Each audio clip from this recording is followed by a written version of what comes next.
ఎన్నో సమస్యలున్నాయి, అవన్నీ పోవాలి అనుకుంటూ ఉంటారు. అయితే అసలు కోరికలు ఏ సమయంలో కోరుకోవాలి, సమస్యలు పోవాలి అని ఎప్పుడు అనుకోవాలి, ఏ సమయంలో కోరికలు కోరుకుంటే మీ కోరికలు నెరవేరుతాయి, అలాగే మీ సమస్యలన్నీ తొలగిపోతాయి అనే విషయాన్ని ఇప్పుడు మనం తెలుసుకుందాం. అయితే మన పురాణాల ప్రకారం తదాస్తు దేవతలు ఏ సమయంలో తిరుగుతూ ఉంటారు అనేది ఈ వీడియోలో మనం తెలుసుకుందాం. అందుకని ఈ వీడియోని ఎక్కడా స్కిప్ చేయకుండా చివరి వరకు పూర్తిగా చూడండి. మరింత ఆలస్యం, తదాస్తు దేవతల గురించి తెలుసుకునే ముందు మా ఛానల్ ని సబ్స్క్రైబ్ చేసుకోండి. అశ్విని దేవతలే తదాస్తు దేవతలు. అశ్విని దేవతలు సూర్యపుత్రులు. వీరు కవలలు. వీరి సోదరి ఉష. ఆమె ప్రతిరోజు వీరిని బ్రహ్మ ముహూర్తంలో మేలుకొలుపుతుంది. ఆ తరువాత వారు రథాన్ని అధిరోహించి తన సోదరి ఉషను ముందు కూర్చోబెట్టుకుని తూర్పు దిక్కు నుండి పడమర దిక్కుకు ప్రయాణిస్తారు. వీరు ప్రయాణించే రథం పేరు హిరణ్యవర్ధం తదా. అంటే ఆ ప్రకారంగా అస్తు అంటే జరగాల్సిందే అని అర్థం. మనిషి ఏదైనా అనరాని మాటను పదే పదే అంటే తదాస్తు దేవతలు వెంటనే తదాస్తు అంటారు. ఇలా తదాస్తు అనే వారినే తదాస్తు దేవతలు అంటారు. సూర్యుని భార్య అయిన సంధ్యాదేవి సూర్యుని వేడిని భరించలేక గుర్రం రూపాన్ని దాల్చి గురుదేశం వెళ్లిపోతుంది.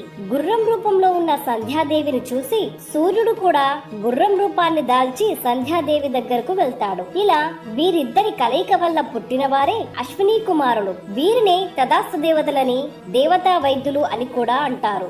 అశ్విని దేవతలు ఎప్పుడూ బంగారు రథం మీద ప్రయాణం చేస్తూ ఉంటారు. వీరు ఎంతో వేగంగా ప్రయాణిస్తూ ఉంటారు. ప్రయాణించే మార్గంలో తదాస్తు అనుకుంటూ వేద మంత్రాలను జపిస్తూ ఉంటారు. యజ్ఞాలు యాగాలు జరిగే చోట వీరు ఎక్కువగా సంచరిస్తూ ఉంటారు. అశ్విని దేవతలు చేతిలో ఒక బెత్తం పట్టుకుని ఎక్కడ యజ్ఞయాగాలు జరుగుతూ ఉంటాయో అక్కడికొచ్చి యజ్ఞయాగాదుల సమీపంలో ఉన్న పూజా ద్రవ్యాలు, వాటికి సంబంధించినటువంటి వస్తువులు, అక్కడ యజ్ఞం చేసే వారందరినీ ఆ బెత్తంతో తాకి వెళ్తూ ఉంటారు. దానివల్ల యజ్ఞయాగాదులు చేసినప్పుడు విశేషమైన ప్రయోజనం కలిగి సకల శుభాలు కలుగుతాయి.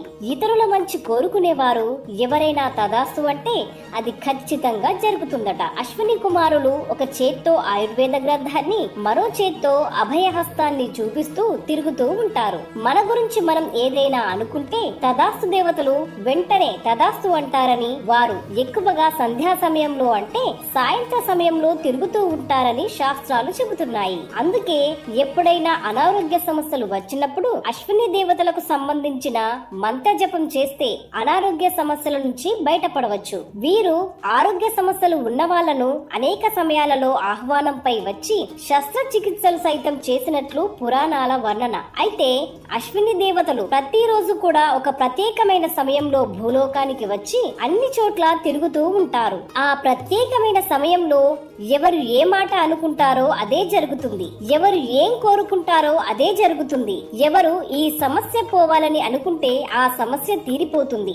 ఆ సమయం ఏంటంటే సంధ్యా సమయం. దాన్నే ప్రదోష సమయం అంటారు. ప్రతిరోజు కూడా మీరు పంచాంగం చూసుకుంటే పంచాంగంలో సూర్యోదయం, సూర్యాస్తమయం ఉంటాయి. సూర్యాస్తమయానికి సరిగ్గా 20 నిమిషాల ముందు కాలాన్ని సంధ్యాకాలం అంటారు.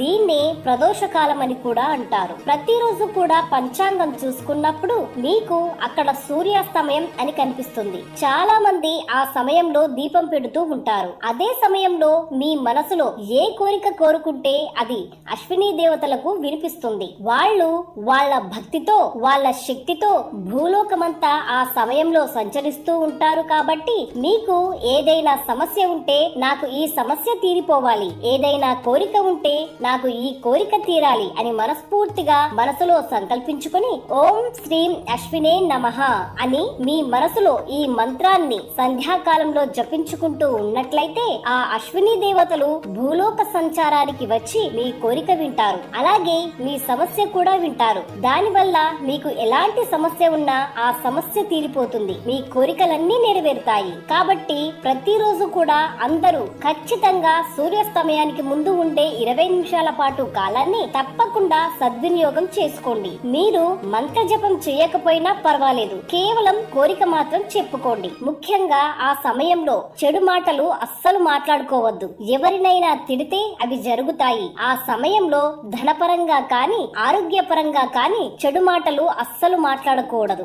ఈ సమయంలో సమస్యలు పోవాలని కోరికలు నెరవేరాలని ఆ భగవంతుణ్ణి మనస్ఫూర్తిగా కోరుకోండి, తప్పకుండా జరుగుతాయి. ఆ సమయంలో మన దగ్గర ధనముండి కూడా లేదనుకుంటే లేకుండానే పోతుందట. మన గురించి కానీ ఇతరుల గురించి కానీ మంచి మాట్లాడుకోవాలి, చెడు మాట్లాడకూడదు. ఇతరులకు హాని చేయకుండా నిస్వార్థంగా కోరుకుంటేనే అలాంటి పనులకు తదాస్తు దేవతలు తదాస్తు అంటూ ఉంటారు. కనుక ఇతరుల గురించైనా లేదా మన గురించైనా మనం చెడు మాట్లాడకూడదు, ఎప్పుడూ కూడా మంచిగానే మాట్లాడుకోవాలి అని పురాణాలు చెబుతున్నాయి. సంధ్యా సమయంలో స్వంత విషయాలను పలుమార్లు అంటే ఆ దృశ్యాన్ని చూసిన దేవతలు తదాస్తు అంటూ ఉంటారు. ఆరోగ్యంగా ఉండి అనారోగ్యంతో ఉన్నామని తరచూ అంటే నిజంగానే అనారోగ్యం ప్రాప్తిస్తుంది. కాబట్టి స్థితిగతులను గురించి అసత్యాలు అవాస్తవాలు పలకడం మంచిది కాదు. చెడు విషయంలోనూ ఇదే వర్తిస్తుంది. ఒకరికి చెడు జరగాలని కోరుకోవడం లేదా మనకు చెడు జరుగుతుందేమోనని భయపడడం వల్ల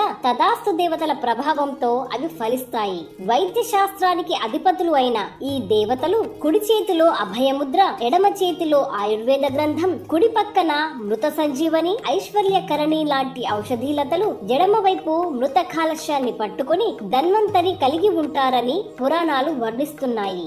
ఈ వీడియో గనుక